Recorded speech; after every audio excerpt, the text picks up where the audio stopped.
Hier soir à Los Angeles, une scène chaotique s'est déroulée. Gaz lacrymogène, feux d'artifice, manifestants dispersés. L'air était irrespirable.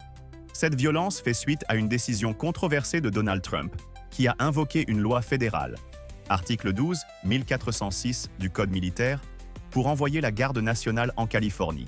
Une décision considérée comme illégale, car elle nécessite normalement l'accord du gouverneur, ce qui n'a pas été obtenu. Le gouvernement Trump a justifié cette intervention en évoquant une prétendue insurrection, mais beaucoup dénoncent une mise en scène destinée à provoquer le chaos. Des opérations de l'ICE, police de l'immigration, ont été lancées dans les quartiers de Los Angeles, visant principalement des migrants paisibles, ouvriers, familles, étudiants. Ces actions ont indigné la population locale.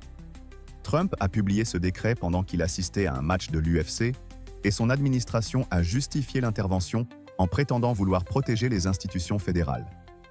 Pourtant, selon la loi citée, il n'y avait ni invasion étrangère, ni rébellion, ni incapacité de faire appliquer la loi, condition nécessaire pour une telle action.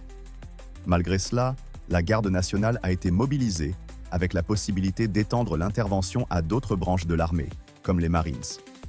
Le secrétaire à la Défense, Pete Hegseth, a même évoqué la possibilité d'envoyer les Marines en Californie, en réponse à des actes qualifiés de violents par les autorités, mais vus par beaucoup comme des protestations légitimes contre des expulsions brutales.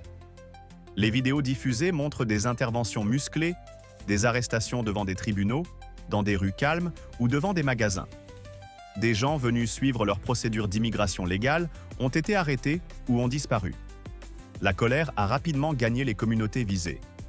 Certains estiment que Trump cherche à instaurer une atmosphère de guerre civile, afin de justifier un état d'urgence et d'imposer sa force, peut-être même pour accompagner un événement très symbolique, un défilé militaire prévu pour son anniversaire, le 14 juin, à la manière des régimes autoritaires. La séquence des événements, les descentes d'ICE, les protestations, la répression militaire, ressemble à une stratégie pour créer artificiellement une crise que Trump pourrait ensuite résoudre par la force. Et cette force viserait non pas des ennemis extérieurs, mais des citoyens américains sur leur propre sol.